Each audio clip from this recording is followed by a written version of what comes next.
Kakav sam bio, kao duh. Spavao sam 3 sata, čekam Almir i idemo na MotoGP.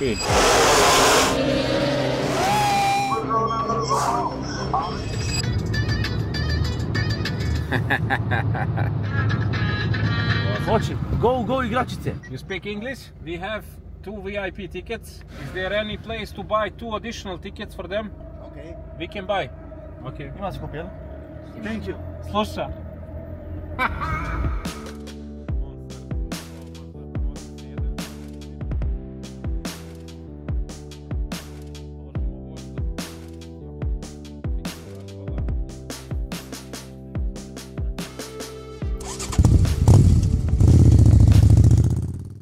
Uskoro kreće sprint trka i mi smo se nekako smestili. Imali smo opciju tamo da budemo onaj stakleniji deo, ali smo došli ovdje napolje da bismo malo lepše osjetili zvuk. Jedno smo našli mjesto, Almir je seo gore. Ja sam seo ovdje sa nekim ljudima, tako da iskreno jako sam uzbuđen i srećan i umoran i svašta, ali iskreno jedva čekam da pratim. Ne mogu da verujem, mislim ova organizacija, prvi utisak je stvarno fenomenalno. Neverovatna organizacija, koliko ovdje ima ljudi i svega, kako ovo izgleda. Neverovatno, pogotovo ovi pitevi sa svim imenima vozača, stvarno izgleda fantastično. Moram da snimim utiske. Prvi put sam čuo MotoGP moto. A sad tek treba krenuti start. Tako da snimamo i start.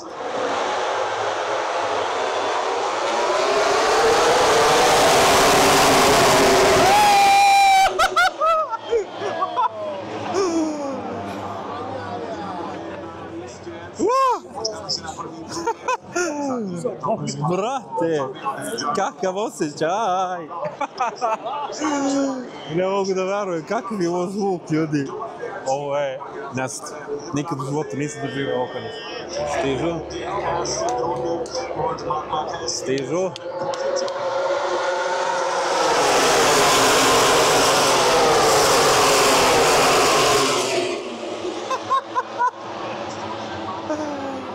Brate, kakav je ovo zvuk. Ovo treba, ne znam, antistres terapija da bude. Kakav je zvuk. Ne mogu da verujem. Fantazija.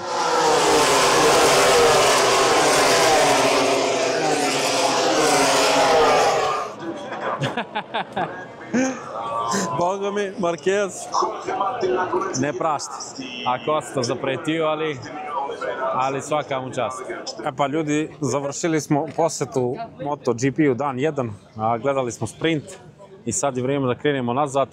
Gužva je katastrofa, ne znam kako ćemo da izađemo, ne znam šta kaže ovaj momak, kako je zadovoljan današnjim rezultatom. KTM-ovaca. Redovna Marquez prvi, za ove druge me ne zanima. Sport stres. A pazi u ovom unutra, sve je filtr za voz, pazi minjač. Pazi ručki.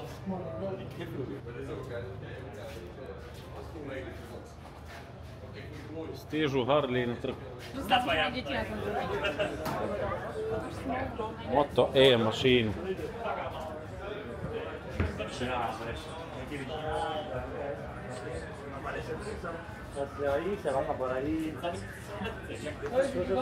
Izgleda ka sve, samo što nema zvuk. Tako da ne priznajem. Jer senzor ima.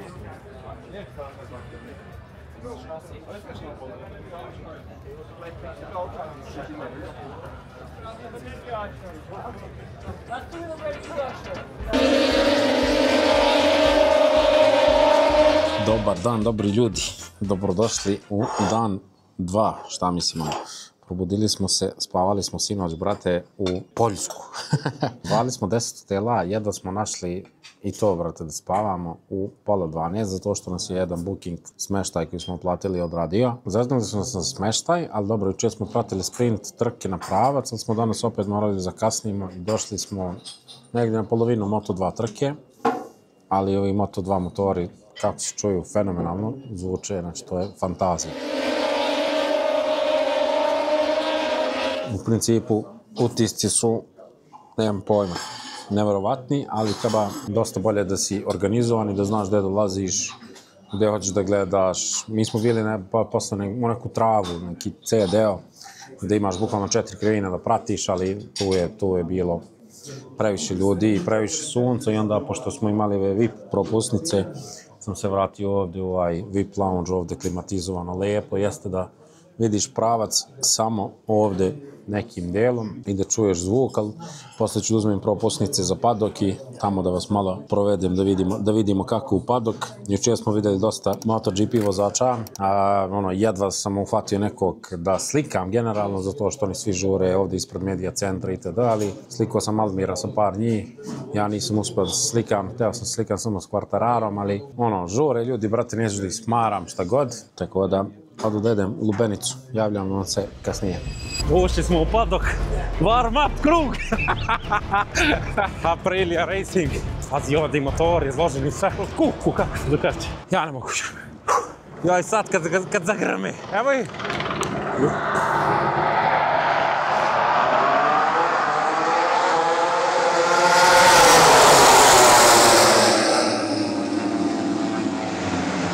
Idemo dalje, da vidimo gdje je bolji.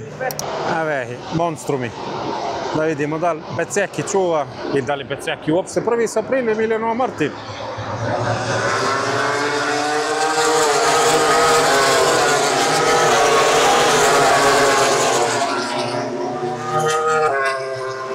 Rinse moj. Kako je Aprilij? Stakvrlo. Prvi? Nemamo internet ovdje, da vidimo. Alex Marquez crash. Crash? Alex Marquez pao. And first one is Bezzecchi? Yeah, or? first one is Bezzecchi, yes. Bezzecchi is first Mark one. and Bagnaia. Mark Bagnaia, Acosta, Quartararo. I Mir pao? A udario se sa Alexom Marquezom. Aha. Incident, jel? A on gobal. Ne gledaš šta su mehaničari, jel mi? Kako se pakuju mašine, kako su garaže, ljudi. Fantazija. Dobro, pakuju verovatno sad sve.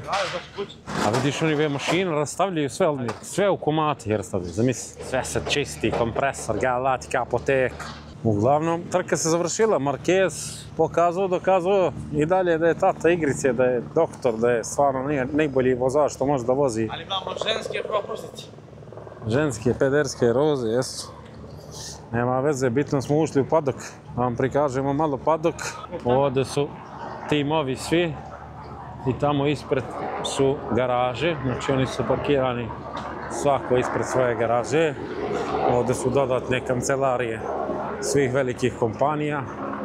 Tu je Quartararov motor, to jest neka replika, ja mislim. Ovo je R9, ali pazi kako rađen. Što nikako? Prekida. A ova R9 treba se kupi. Pravo, ovdje nema, fali jedan cilindar. Ženski motor. Bogo mi nije 3 cilindra, ga što izgleda dobro u ovu Monster Energy. Ali ga kakav je Ducati je ovaj salon, štand, šta je ovo? Uglavnom tu je Ducati. Da se imamo njih, može. Ćao. Trackhouse je tu tim. Ducati, Lenovo. Ducati najbolje radi branding, ja mislim, od svih. Da, nisam snimio ovdje V4, ove devojke su mi uzele paž. Pazi kakvi. Lagano i V4, jes. Strašno. Pazi. Da snimimo ovdje samo još VIP lobby, da vidite šta i kako je ovdje bilo. Ovdje smo imali hladno posluženje, konobare, vino koje ne pijemo ponekad. I u principu ovdje smo mogli od ovdje da gledamo stazu, tačno iznad bokseva, što je cool. Ovdje smo mogli, pošto smo iznad Yamahe bili, vidimo Yamahine motore, inženjere i ovdje gledamo pravac. Ovdje je malo bez veze zato što se ne čuju motori, ali kao što vidite ovdje kako izgleda ta jedna VIP soba i ovaj aranžman sigurno košta 1000 plus eura da budete ovako da se družite. U principu umoran sam, ali sam u Yamahinom timu. Možda kupim jednu Aprilinu majicu, sviđa mi se zato što imam i Aprilinu jaknu. I idemo, polako se vraćamo nazad za BG. Nebo donosi da i novi... Ja, što sam se uznojio, braćalice. Nosio sam ranac, a napolju je 32 stepena u 12:30. I uglavnom došao sam da saberem utiske sa Brna. Hoću da podelim utiske finalne u par, da kažem, kategorija. Tako da, idemo redom. Putovanje. Prvobitno pakao. Zato što u principu u petak smo oko 1-2 saznali da idemo, da imamo karte. Ja sam posle mojeg posla u firmi radio neku žurku da bi zaradio bukvalno još 100 eura i bukvalno sa 200 i nešto eura sam išao na put u MotoGP. Generalno, mislim, što tiče troškova, treba ti više para. Ako hoćeš malo da uživaš, da bukiraš neki smeštaj, definitivno smeštaj na vreme treba se bukira. Ispričat ću vam šta se desilo. Mi smo u principu bukirali smeštaj, ispalili su nas booking, pa smo posle našli neki drugi, tipa u 12:30 uveče, išli smo 120 km i skapirali na kraju da smo došli u Poljsku, tako da što tiče putovanja bilo je haotično, ali onog trenutka kad smo stigli prvi dan na stazu i stigli smo tačno pred početak sprinta, seli se, namontirali se na tribinu i sve i onda je krenuo start MotoGP-a i taj zvuk kad sam čuo. Pa jedno, 5 puta sam se naježio. To mora se doživjeti. Taj zvuk, kad se upali, to ne možeš da repliciraš. To je, ne znam, pogotovo sa starta kad sve one mašine krenu i onda posle kad pratiš iz kruga u krug koliko oni brzo i blizu jedno drugog voze, što kažu na žilet.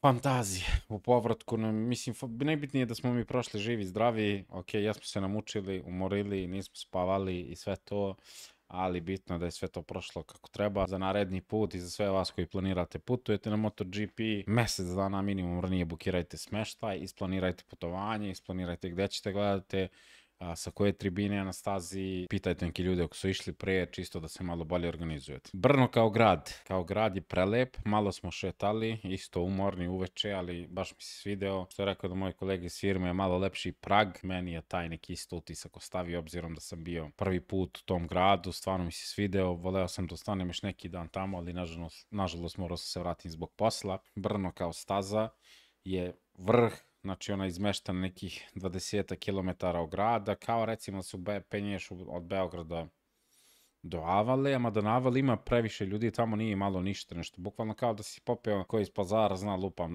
neđe, ka Hotkovu, ka Izbicama i tamo nema nešto ni kuća, ni ništa, to je u neke šume, ali je, brate, ogroman je parking, velika je staza, organizacija je, neverovatna, znači, haos, znači baš išao bi ponovo. Eto, to je to i ići ću sigurno ponovo.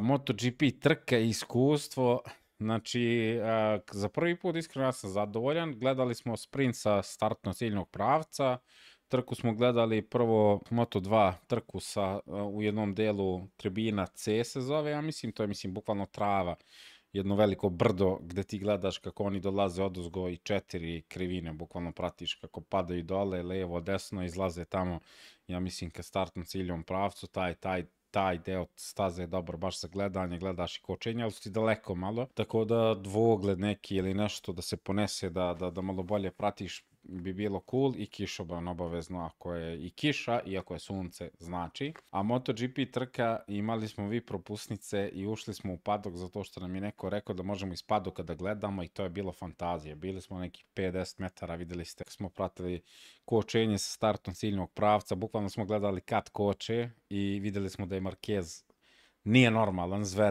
zverina je, brate, oni koče u proseku nekih možda 150 metara pred krivinu sa 330 i Marquez kad je pretekao Pecekije i hteo da napraviš malo razliku, on je kočio nekih još 5 metara duže, znači mislim to je, znači niko nije kočio kao on tu, mi smo bili u šoku, ne znam, iskreno baš sam još pod utiscima i sve super i mislim Marquez je lud, neverovatan, imali smo sreću zbog tih propusnica da budemo blizu medija centra, pa smo dosta MotoGP vozača videli. Almir se slikao sa većinom njih, ja nešto nisam bio u fazonu da ih vučem, čupam, zato što bukvalno može jedan čovjek da ugrabi da se slika s njim i on odmah ide dalje, ali bilo je cool da vidiš bukvalno ispred tebe Marqueza, Quartarara, iš pogotovo kad smo bili u onom padoku, vidjeli ste Quartararo prođe s Vespom za malo mudari. Mislim, neki su pozitivni, neki su negativni, zavisi kako su imali rezultate na stazi i to, tako da bilo je generalno baš cool. Da zaokružim cijelu priču, celokupno iskustvo, mislim da je super i mislim da ti treba 1000-2000 eura sigurno da ti bude lepo, a zato što su neke recimo ne gold karte bile, mi smo uzeli bili za ovo dvoje što nisu imali karte, nekih 170-80 eura za 2 dana. Znači treba ti nekih 300, možda 400 eura za karte, isto toliko za smeštaj, isto toliko para ponesiš. Znači bukvalno treba 1000 eura ti bude na MotoGP kako treba, čisto da znate ako planirate. Ja mislim da definitivno vredite pare i da jednom godišnje možda odeš, ako možeš, vredi. To bi bilo to, nadam se da ste uživali u svim ovim klipovima, kadrovima i svemu što sam stigao da snimam, pošto bukvalno jedva sam stigao i da snimam i gde sam i šta pratimo, šta gledamo itd. Ali na kraju mislim da sam preneo bar jedan delić atmosfere sa MotoGP-a, pa koliko vam se dopalo to, lupite like, subscribe i ne menjajte kanal. Vidimo se u nekom narednom klipu. Ćao!